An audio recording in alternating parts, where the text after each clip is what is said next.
All right, good morning, everyone. We're going to go ahead and get started. All right. First of all, I just wanted to thank everyone for being here. Really appreciate any time you can get folks out at 8 a.m. on a Friday morning. That's always a huge feat. And the fact that there were people here 5-10 minutes before the doors even opened says a lot about this issue and how much people want to be involved. So I just wanted to say thank you so much for being active participants and for everything you do for the community. Normally, I don't like to read from notes, but I have a lot of things here that I want to make sure that I cover quickly here for you so we can get to the rest of the team and then you have an opportunity to speak as well. But just wanted to say, too, first of all, we have an important update first on homelessness. Then we have some news about our reusable water bottle campaign and our citywide food drive. And we're also going to tell you about some helpful resources that you'll take away today. Our goal this morning is so that you make sure you know that homelessness, including the impacts that it has on businesses like yours, is a top priority for the city. We know that homelessness not only affects the unsheltered, but also our business community, your employees, and your customers. I want you to know, too, that we've heard your concerns. Today, you're going to be hearing more from some of the people in our city who are working on our city's accelerated homeless response to share what we're doing now and what's planned for the coming months. We're also going to have answers to some of your questions and invite you to work with us to tackle this very difficult issue. The numbers of people experiencing homelessness in Tempe has increased significantly, in part because of the pandemic and also affordable housing challenges in our region and beyond. Our last point in time count in August, which is what we do kind of in association with the county to see how many people are unsheltered in our community. It's a snapshot in time, but there's about 75 to 80 volunteers that go out and actually try to do a count of every person we see in our community who's experiencing homelessness. That last count in August showed 515 unsheltered individuals in our city. Compassion is at the heart of everything we do here in Tempe, and our homeless response is no different. We're working daily to connect people to housing and services. We are also here for anyone who wants to help and have access to a vast network of resources in Tempe and across the region. At the same time, though, we have to balance the needs of our broader community to make sure our businesses and their staff and their customers feel safe, to make sure our parks are welcoming, to make sure visitors are excited to come downtown and to any business in our community for a night out.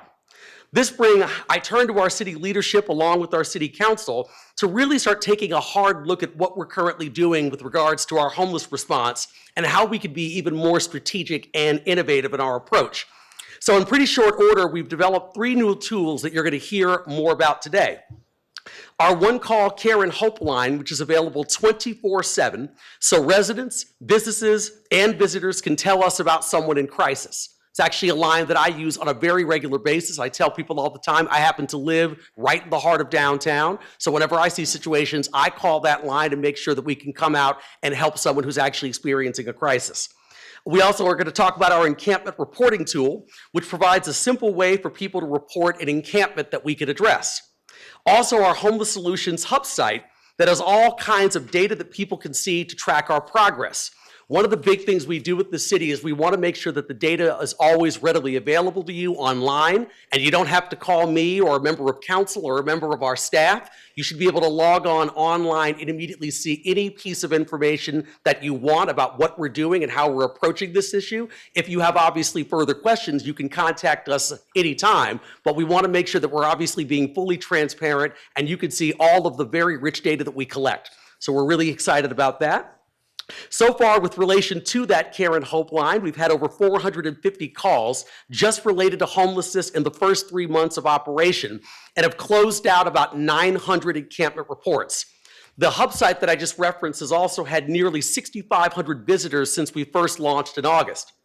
We've also turned our attention to addressing the encampments of the Salt Riverbed that you probably read about in late August, early September, and have made really critical investments in sheltering people and cleaning up that area.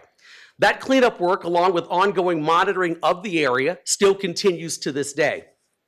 We've had serious concerns about the health and safety of people living there. Guided by compassion, we launched a huge initiative that included intensive outreach, connecting about 50+ people to shelter, and helping people with resources like bus passes to home and family, and connections to substance abuse treatment. And as expected, some people relocated to other parts of the city, and we are now trying to manage that response. So here are some really importantly kind of critical updates. Our outreach teams who were heavily focused on the river bottom are now out in the city every day connecting people to shelter and resources. We're maximizing the occupancy at our shelters to serve more people. One thing you may have remembered is last year we actually purchased the Roadway Inn on Apache Boulevard. It's a 40-unit motel that we actually purchased with federal recovery dollars. We just recently doubled the occupancy at that hotel to make sure that we had even more beds. And even in talking to a lot of people who are unsheltered, they said many times it's tough if you've been living on the street to actually get off the street. But if I had a partner that I could actually go with, frankly, it would probably make me much more likely to accept both shelter and services. So we are trying to do everything we can to maximize every piece of shelter occupancy that we can. We're funding more private security, unarmed private security, I should say, at parks citywide, and more community security officers in the downtown. We're investing in 9 new community responders who work alongside our police officers to engage with the community. We're piloting new rules at various parks, and we just actually passed one last night, that prohibit behaviors like blocking access to a park amenity.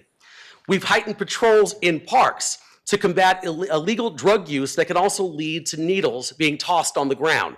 I had many situations where I've had residents in parks or longtime neighborhood leaders who sent those photos along and said, Corey, we're doing everything we can to really clean this park up and make sure that families and children and the schools next door are able to really use these parks. But we can't do it if we're seeing broken glass and needles and things of that situation. That's obviously something that's unacceptable to us, and we're doing everything we can to make sure that we're addressing it proactively. We're also working with Tempe Community Action Agency on a new housing partnership for seniors who are homeless, and you're going to hear more about that today. That's actually the fastest rising group of people that we're seeing begin to experience homelessness are our seniors due to rising rent prices and rising mortgages, and many seniors, as we know, are living on fixed incomes, and so we have to make sure that people in their senior years are able to live out their lives in dignity, so we're excited to partner with TCA on that initiative. We're also excited to tell you about our efforts to expand our Tempe Works Jobs program through new business partnerships.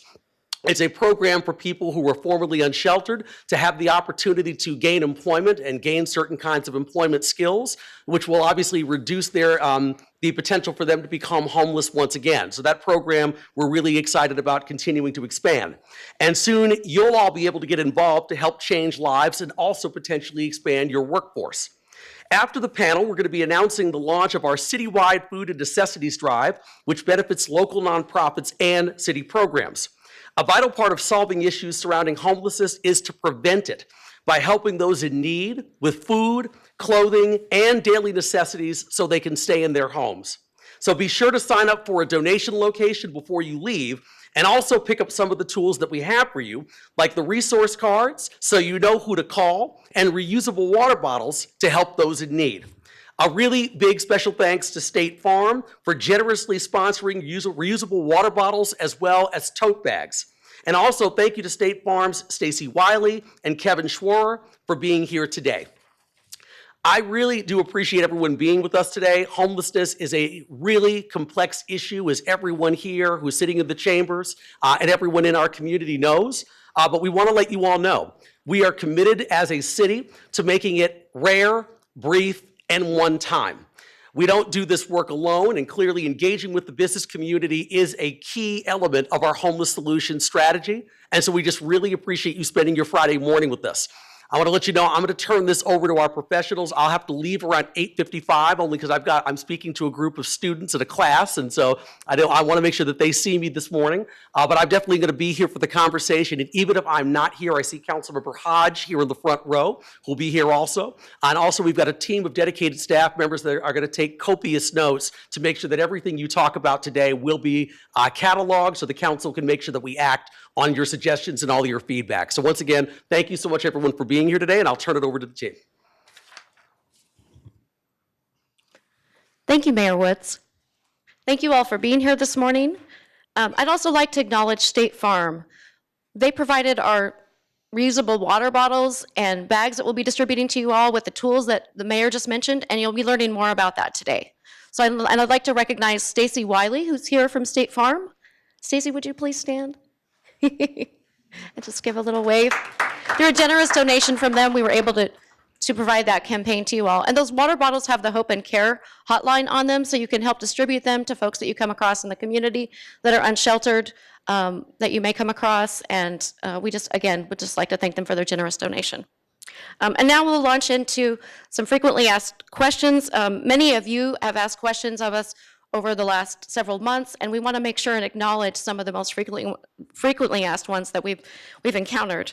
And we have some of our experts here today with us from Human Services and from the Police Department to help best answer those with you. And they're going to be presenting some information to you, too, about some of the programs that the mayor mentioned as we move further into this morning. So I'd like to start with Chris Charlo, who's our Human Services Manager. Chris, the first question we have for you is, if I see a person at or near my business that seems to be in distress and maybe having a mental health issue or maybe intoxicated, what should I do?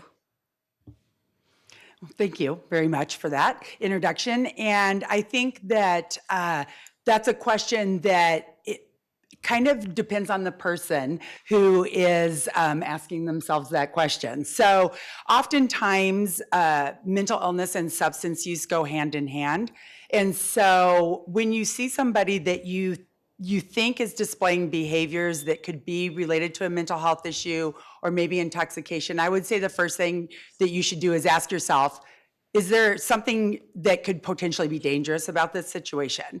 Are they walking into traffic? Are they getting really close to other people? If so, you would want to call Tempe PD just to have that presence stabilized, and they will ask us to come with them, and together we would address that situation.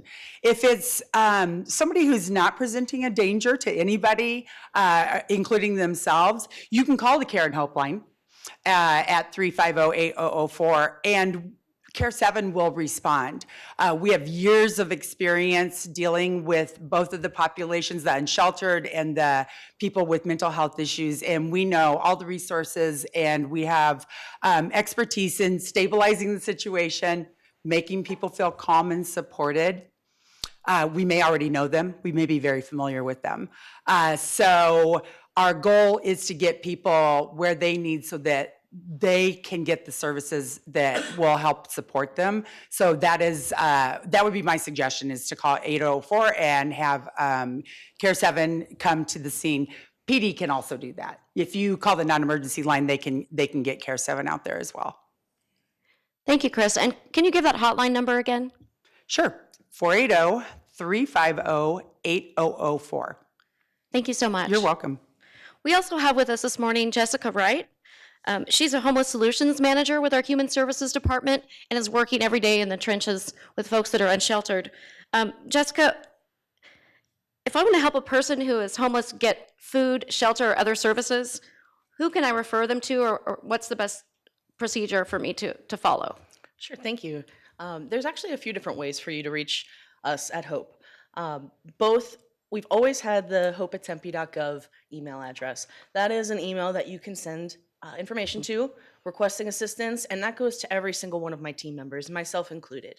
It allows us to then send somebody available out to go and address and support the individual in the community that we're being asked to. But in addition, we've launched the Hope and Care line, and that can be reached at 480-350-8004. That is another way to directly reach our Hope team. The folks at the Care and Hope line will then directly send out one of our Hope team members to support that individual. Thank you so much. Now I'll turn it over to Commander Hale. We have a few questions for you as well, and we thank you for being here for Tempe PD. Someone is loitering at my business and is making my staff or customers feel uncomfortable or unsafe. What should I do?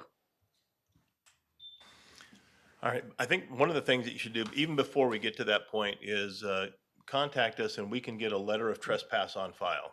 Every business owner that's out there, it helps us to help you manage your property. And it's basically a trespass letter of authority, so that if you're not present, your business is closed and somebody's on your property, we can actually help and take action in removing unwanted guests on your property. If you have somebody that's on your property that's an unwanted guest, if you've already asked them to leave and they refused, that's when you can call the Tempe Police Department. we can come out and if you say that you'd like them off your property, we will ask them to leave your property, and if they refuse, then they're arrested for trespassing. So that's one of the ways that we can try to help you in managing the property there. But if you can give us a call ahead of time, we can get those trespass letters on file, and that's also very helpful to us. Thank you. What about in the case of trash, debris, or encampments that might be at or near a business owner's property? What would you recommend they do in that case? All right, so if you see any kind of encampment, we've said the phone number before, but if you can call the phone number, 480-350-8004, and that's a good phone number to start with. If it's something that you're seeing going on there that is a problem, you see crimes being committed, and they can be small crimes. If you see somebody that is, yelling and screaming and causing disturbances and those kind of things, that's who you want to call the police department. We can also come out on encampments if you call that number and things are ongoing and you need some assistance right away. We can come out. We can also help contact Hope. We've got an excellent relationship with Hope and Care 7, had for a number of years. We work close together, and we can try to help address the situation that's been ongoing for you there with the encampments. So. And what about the case where there might be damage to the property, a broken window or a damaged front door, lighting? We hear those kinds of reports from some of our business owners. Yeah, if you're experiencing damage, of course, give us a call. Those are criminal damage reports. We can do an investigation trying to figure out who's responsible for that damage, checking your video footage and those kind of things. Or if you know who did it, then of course we can, expand the investigation and contact the person and do interviews and ultimately try to hold them responsible for the damage that's committed. So if you're experiencing damage on your property, give us a call. Officers will come out, document the damage, and do an investigation. Thank you.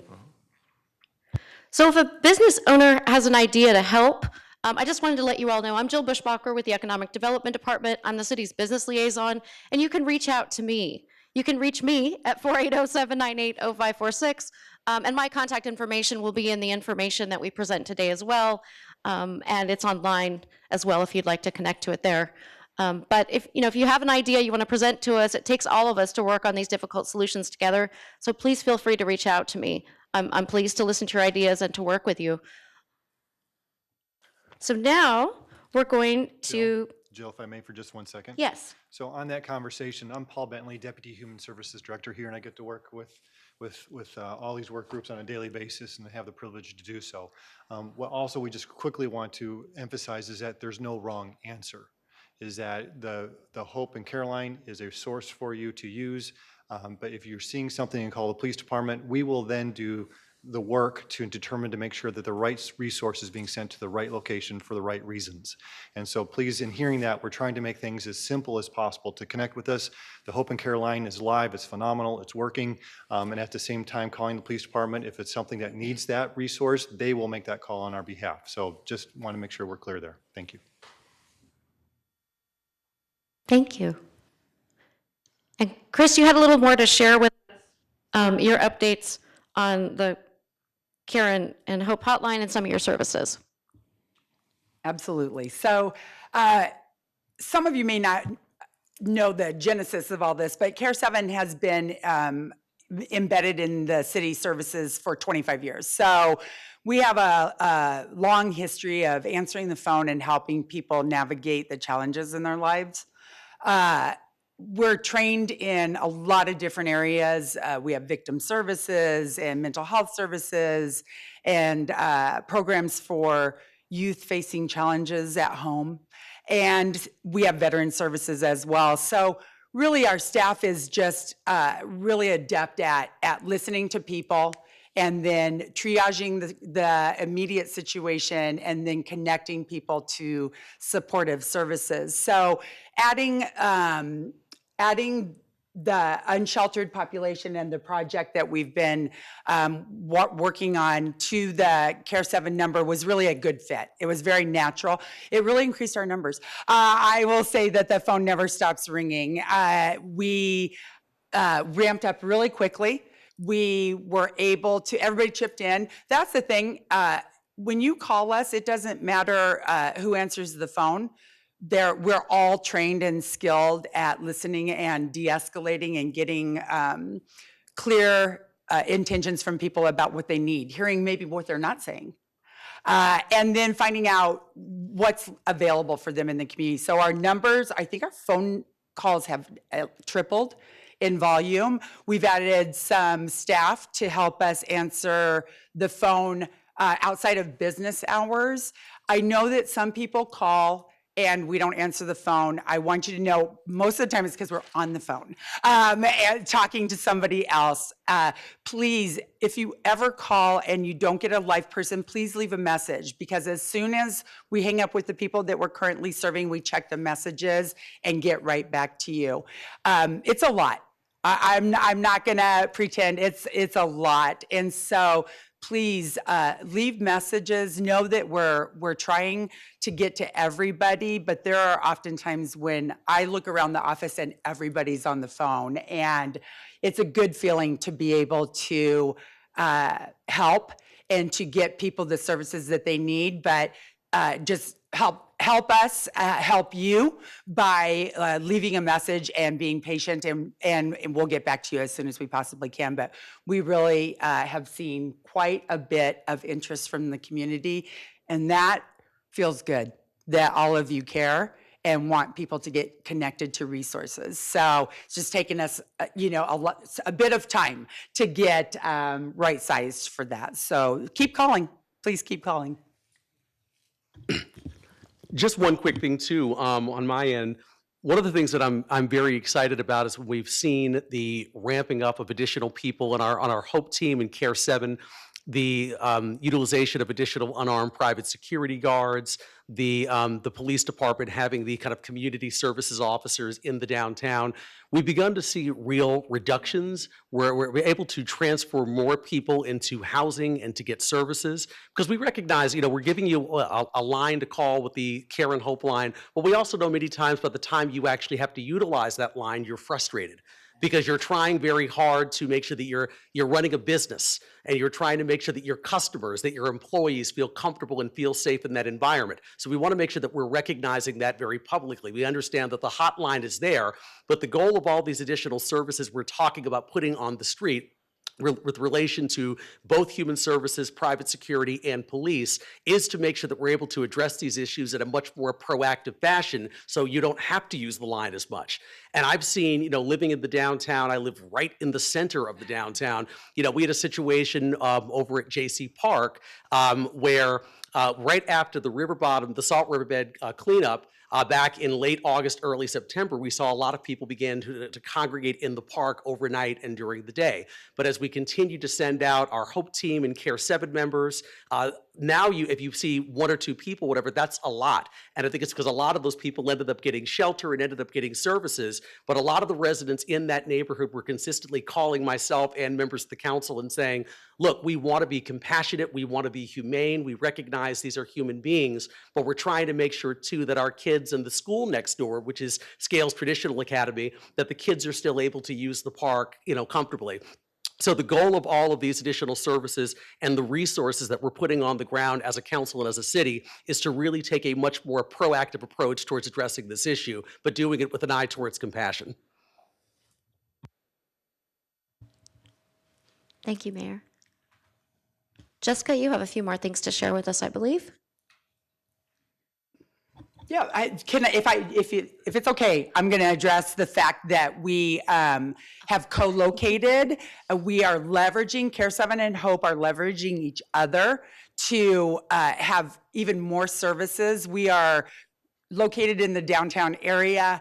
We are using each other's expertise and teams to make sure that we are able to respond. It has been great to see the teams work together and to fill in the gaps, if you will. So I know that the co-location it's an ongoing thing. We're working at it. We're also really working well with Tempe PD to be able to triage calls and say, this call Hope can handle by themselves, or Care 7 can handle. We don't need to utilize PD resources for that. So not only are we trying to expand our services, we're trying to do it in an efficient manner so that we're not impacting any one department more heavily, and we're all still able to do the services that we do every day while responding to the needs of the community and the business owners. So I just wanted to talk about how we're thinking about helping each other and ultimately having more services available for the community. And Chris, I was going to say that's really critically important, because I think that one of the things we're trying to do with this meeting and a lot of the city's outreach efforts is to really tell people which lines to call depending on the situation. You know, when I see someone in downtown who clearly looks like they might be in crisis, but maybe it's just that they're sleeping on a sidewalk, perhaps, or sleeping at a bus stop, my first call at that point is to the Care and Hope line, because it's not a situation where we're trying to put someone into the criminal justice system. That person, there may be a mental illness challenge, there may be something with substance abuse, or they may just be separated from their family and friends, and we want to try to find a way to get our counselors and our homeless outreach specialists out to help that person and to get them connected to services. But clearly, if there's a situation that you think is dangerous, something where someone, any person, frankly, has a weapon, or there's something of that nature that you perceive as dangerous, we definitely don't want you to get involved in that directly. That is where you would have to pick up the phone and call the police department and say, I can't engage in this directly. I need the PD to come out and actually take a look at this. But a lot of this is trying to let people know that we have different resources for different situations. We don't want to criminalize homelessness. We don't want to call the police department when we don't need to, frankly, in certain situations. If there's no danger, if the person is of no threat to themselves and no threat to any of you. But if there is something, whatever, that you perceive as being a dangerous situation, the police department is always obviously here to help you.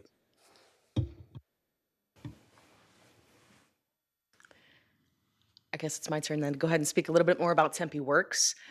Tempe Works is a really innovative program that started in 2017. It was introduced by Councilmember Keating and started with 2 positions within our Public Works program. Since then, it's expanded heavily. We've added additional positions through our Parks and Recreations Department. And the one thing I want to emphasize about Tempe Works is that this program is geared to be more than a day worker program. This program is geared to help carry folks into a career, something that will carry them through their lives and secure them with self-sufficiency, housing, and income that is long-term. So we currently have about 7 individuals that are employed through Tempe Works positions through our city. We're so excited for the expansion on that. And we also have 3 individuals that have been working with Maricopa County, Arizona at Work to obtain employment. We work with Corporate Job Bank and even Downtown Tempe Authority for additional positions as well. We have some additional expansions for this program where we're working with Tempe Police Department to provide folks donated bicycles to assist in their transportation to and from work. We've also been able to secure and be able to check out tablets for folks that maybe need some assistance with their applications or job searching or even housing searching. So the program, we're excited that it's expanded and just thrilled with the number of folks that are working right now through our city. And so, next slide, please. Thank you. I want to go ahead and just speak a little bit about some of our HOPE team expansion. We've filled all the positions that we have for the HOPE team. We currently have 14 folks working with our team. It's really crucial because they're out there connecting individuals to resources every single day.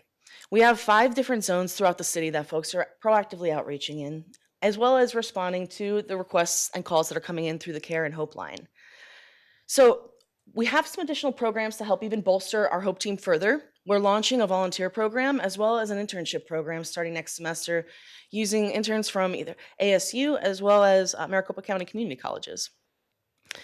And since April, when we started utilizing some of the tools that we have implemented, we've noted that the HOPE team has had almost 9,000 engagements and touch points throughout the city. That's huge. We've had at least 550 folks that we've helped into shelter and housing. And for us, that is our main goal. We want to help folks get directly from the street into shelter, and we know that those repeated engagements and that ongoing assistance that we're out there, we're providing information, we're providing that opportunity for folks to say yes to shelter, and we're seeing folks accept that with us. We have some other neat partnerships that are happening with our Step Into Housing program. That's a pilot that we're starting with TCAA, and it's going to allow us to streamline the utilization of shelter services throughout the city. very much geared towards supporting individuals that are a little bit older, as well as folks that are ready to move into housing or document ready. So we're excited about this partnership. We're in the final steps of implementation of it and looking to implement it within the next quarter. Yeah. Thank you. And Commander Hale, you had some things to share with us this morning as well? So in our response to the homeless and the homeless outreach, again, our partnership with Hope and Care 7 is vital in that when we go out and try to talk to somebody, some of the first things that we're offering them is services. And because we don't hold those services, we outreach to Care 7 and Hope to see if they can come out and provide those services if the person is willing. Sometimes it takes 7, 8, 9, multiple touches with an individual before they're willing to accept services, and so they become very familiar with the Hope team. And and then while we're engaging with that person, of course, we're trying to figure out is there anything like why did we get called, or what did we observe that created this encounter, and so we're trying to investigate as well as get the Hope team out there to help us with the outreach and services. What are we doing here? So that's a good one. So we talked a lot about the riverbed at the beginning of this presentation, and there was probably anywhere from 150 to 200 people that were encamped in the riverbed for a period of time. We recognized through calls for service from the fire department and the police department that there was a lot of issues going on in the river bottom that just had to be addressed. It wasn't healthy, it wasn't safe, and it was an area that needed to be addressed by the city. So an IMT, an incident management team, was formed. And because this was led through a human services outreach, the incident commander for that was Paul Bentley from Human Services, and also Craig Hayton from our community development, and so, or community services, excuse me. And so they led this initiative, and then all of us, when you go into an incident management team, you strip your rank, and there's no egos going into these, and you're trying to figure out who's the best for the position to help make this team work. And so, I reported to Chris Charlo. Chris is an expert when it comes to people, crisis, and all the things that we were dealing with in the river bottom. And so those are the types of, I guess, the synergy that's created from the city. And you all should be very proud of the city of Tempe when we're putting together these teams, because all of the departments work so well together. We were able to put this team together, and the outreach was tremendous. And so as we started, I guess, working this in phases, if you know where the 143 is, think of the edge of the city of Tempe where it starts with Phoenix, moving to Priest. That section of the river bottom, that 1 mile section, was section 1. Section 2 was from Priest to the Western Dam. Section 3 was behind the Tempe Marketplace.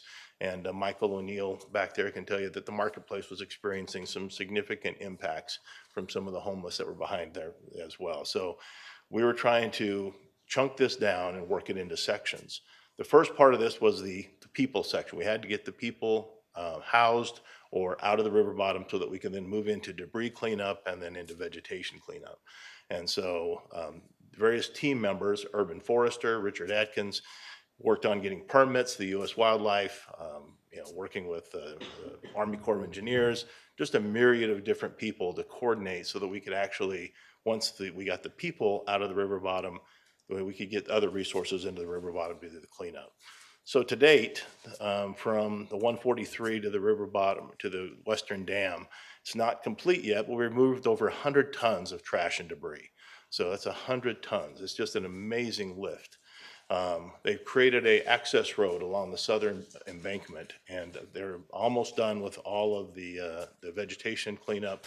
About 235 tons of vegetation cleanup just in section 1, and then we haven't even touched section 2 yet. So again, a lot of work is going on, and the city is committed to making a better environment out of the river bottom area there, and making it more park-like setting. And we're also committed to the people that were there. And because of the commitment to the people, a lot of them refused services. And so they went into the community and the different parts of the community. And so we've layered in now different security companies. Allied Security is our primary source. And then we have Wyndham and team now to try to create additional resources so that we can get extra activity and access into our parks and security presence in our parks to help outreach. And so we're continuing those efforts. In the downtown, we have Block by Block, who was managed by the DTA, the downtown authority down there. And we also have created a walking beat team that works in the downtown. And we're continuing to expand and apply resources so that we can continue not only outreach to the homeless, but to respond also to criminal activity that gets created by some of the folks that come out of the river bottom or other parts of the community. So it's a holistic effort, and it's a human services-led effort first. And, so a lot of the, I would say, service resistant are the ones that the police department ultimately start getting involved with, based on some of the drug addiction and mental illness that goes along with that.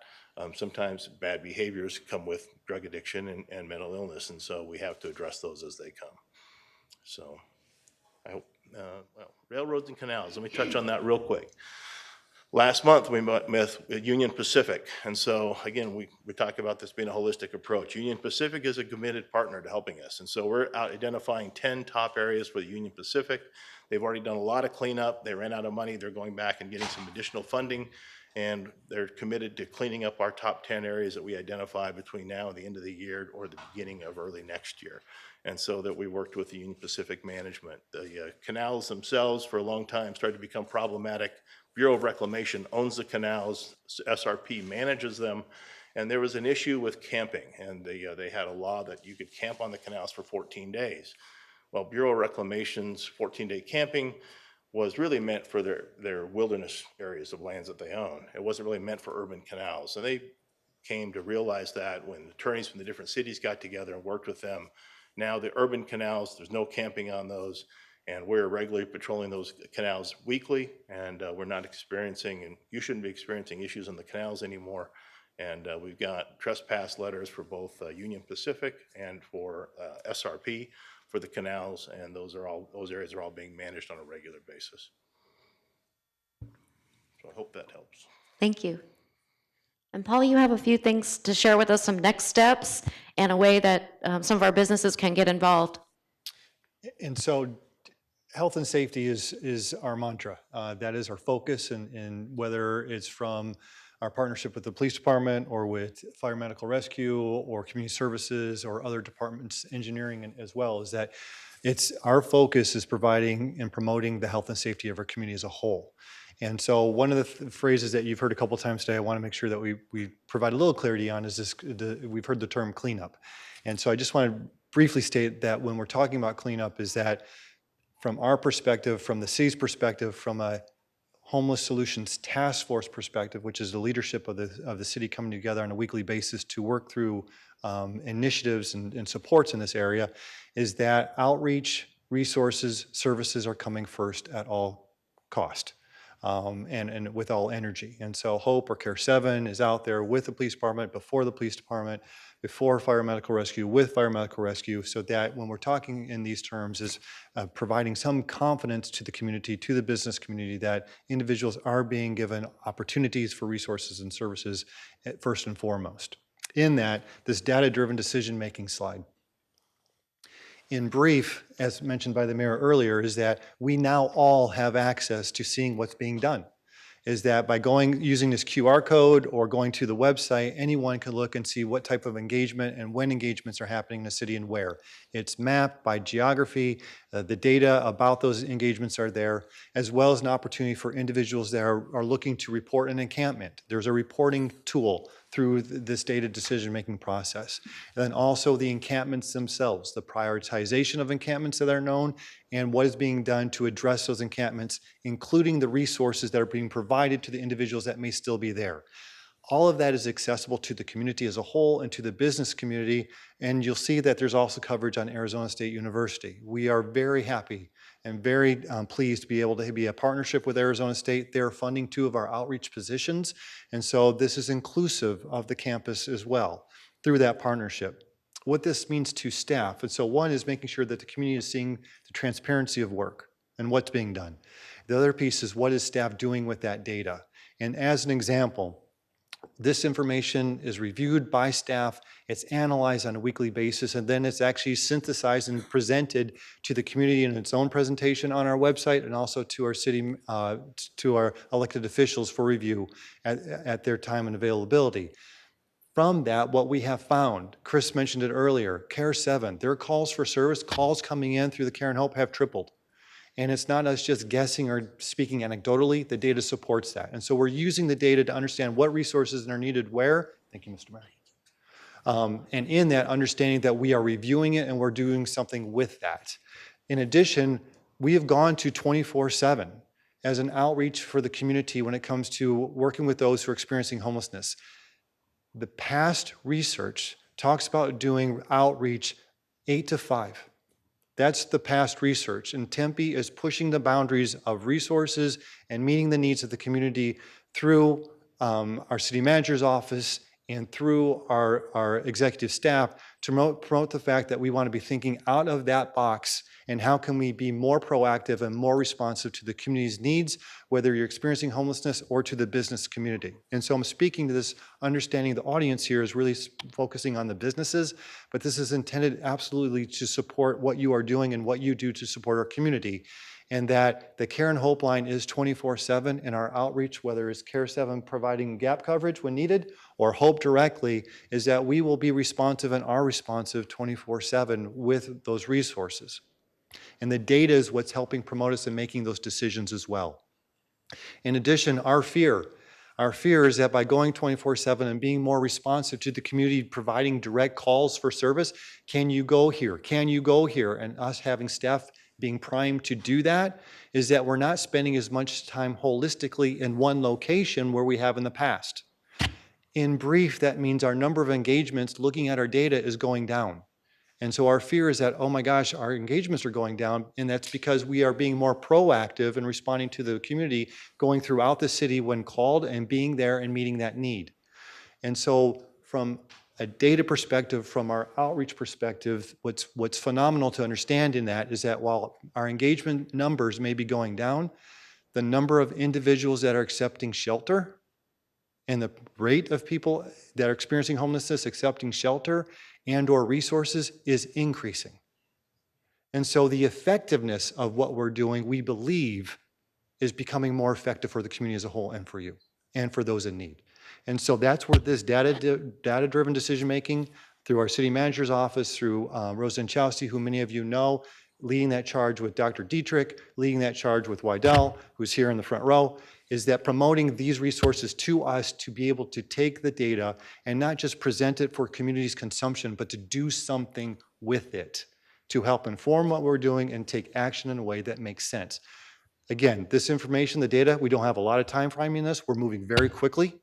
And in that, the data is not months and months and months, it's a few months. And so we're going to keep our eye on it and make sure that we are being effective and even promoting more effectiveness. And that's through the work of staff and our partnerships here. So again, please go use your QR code, take a look, but at the same time, the confidence of what we're trying to provide is that we're using the data. Next slide, please. In addition to that, we're aware of property and property being found throughout the community. And what do we do with property that is in a humane and an appropriate means to support the dignity of individuals, whoever they may be, but at the same time addressing debris and or possibly abandoned property. And so Community Services is taking the lead. Director Craig Hayden is doing that. And in that, one of the conversations is specifically with abandoned shopping carts or shopping carts. And what do we do? And so in that, we're providing some guidance today, which is Arizona Cart Services, and the website is available now. But at the same time, we're taking a much more robust look at property, not only just with carts, but just in our parks, to come up with a proactive means to make sure that if property is being abandoned, that we have a process in place to document it and have it stored and have a process to return that property to those that may have left it behind. So we are not treating the property as debris. We're treating it as property and then having a humane way to bring that property back to the owner, at the same time having a process to address it. And so it just doesn't remain in a certain area. So that's, I think, some of what we want to talk about this morning, but please know we're continuing that effort. Next slide, please. Healthy Giving Campaign. Some of you may be familiar with that. You might see other cities, other organizations that have put signs up along the highways and so forth that are intended to provide an alternative opportunity for the community to help, for you all to, as business owners and part of the business community, to help in solutions. And so in that, we are moving forward. Our communications media relations group, Nikki Ripley, Susie Steckner, Chris Baxter, et cetera, et cetera. For those of you, I know that you're engaged in the community, you know who these individuals are, so providing those names is that real change, not spare change. So that is Tempe's version of bringing forward a healthy giving opportunity, which is directly communicating to the community that providing food to an individual on a corner may not be the best way to provide a solution. That providing spare change to an individual may not reach to a solution, but providing a different alternative to nonprofits and so forth who are experts in providing supportive services, resources, shelter, pathways to housing, and through those engagements being more proactive with individuals that there's an alternative, and that campaign is coming out, the Healthy Giving campaign, and for now you're going to be seeing that as real change, not spare change, from a human services, social services lens. So, next slide, please. Thank you. Now I'd like to introduce Wydell Holmes. She's our Interim Director of Innovation and Strategic Initiatives. And Wydell, there's a microphone right there on the podium, or you can use the ones. There you are. Right. Thank you, Jill. Well, first of all, thank you for being here. One of the things that we've learned in the last over a year, actually, is that our business community is very compassionate. While we also know it's an economic challenge as well, and when we're dealing with some of our social challenges here in Tempe that are also nationwide. So first of all, I just want to say thank you for showing your interest today, and in all the other ways that you've reached out to the city and to our team here to support all of our community members. I want to share a few things. I'm Wydell Holmes. I'm with our Innovation and Strategic Management Office, and working on the data, that's great too, because we want to align data also with our compassion, as well as also with all of our business needs here in the community. And so we realized there was a mention that we've kind of upscaled our efforts, the last 30, 60, 90 days. And part of that effort began last year when we applied to be part of Harvard Bloomberg's innovation track. And we thought, well, we know we have challenges here in our city. Where can we socially innovate? And with that, we were selected as a city, and we proposed the area of homelessness. We weren't going to shy away from probably one of our largest challenges, that we have here in Arizona, especially in the Maricopa County region. So we said, we're gonna work on homelessness. So we were set out, when we were selected for the innovation track, we set out to do two things. One of the things is to learn a design methodology. And that means not doing things to people, but doing them with them.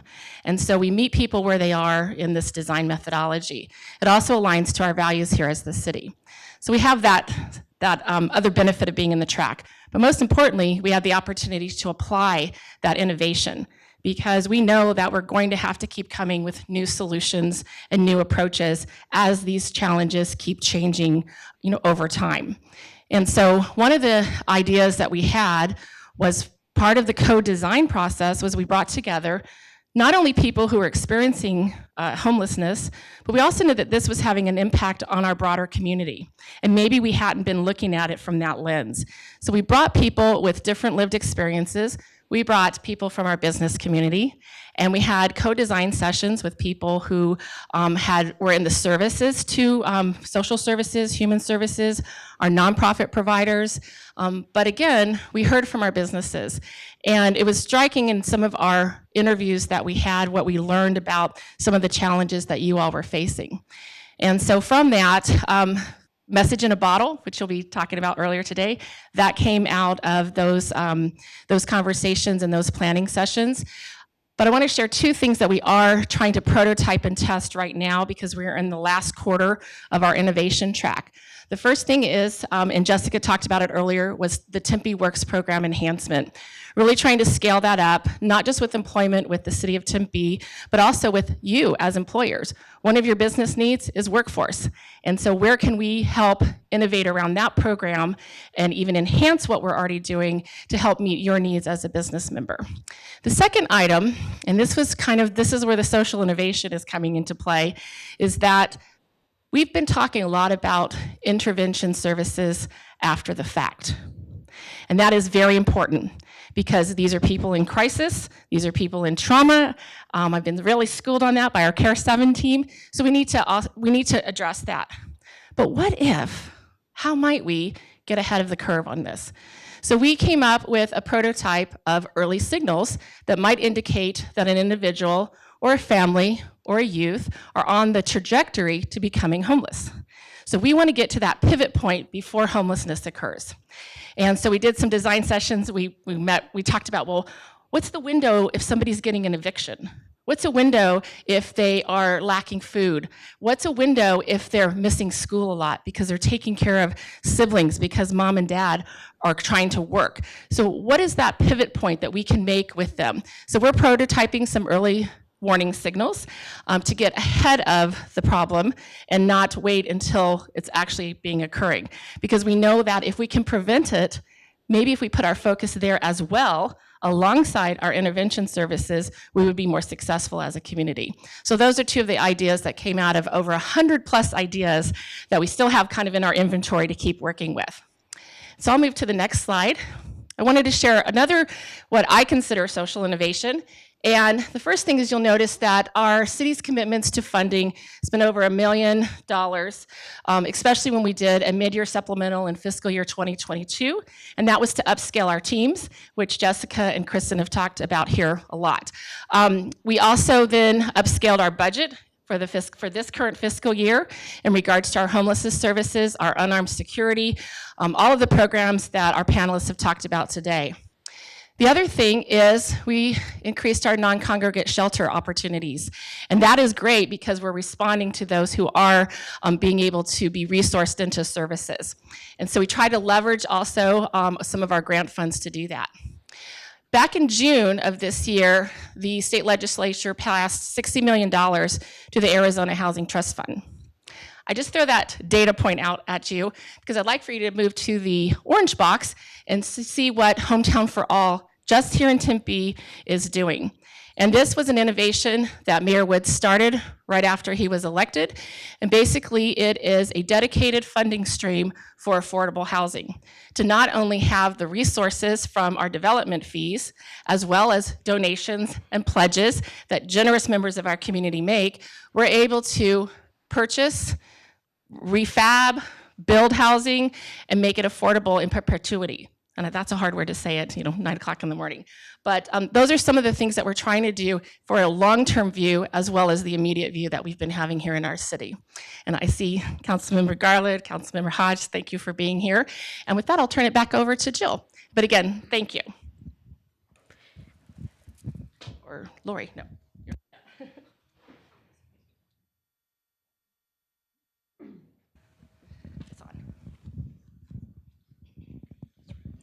Thank you so much.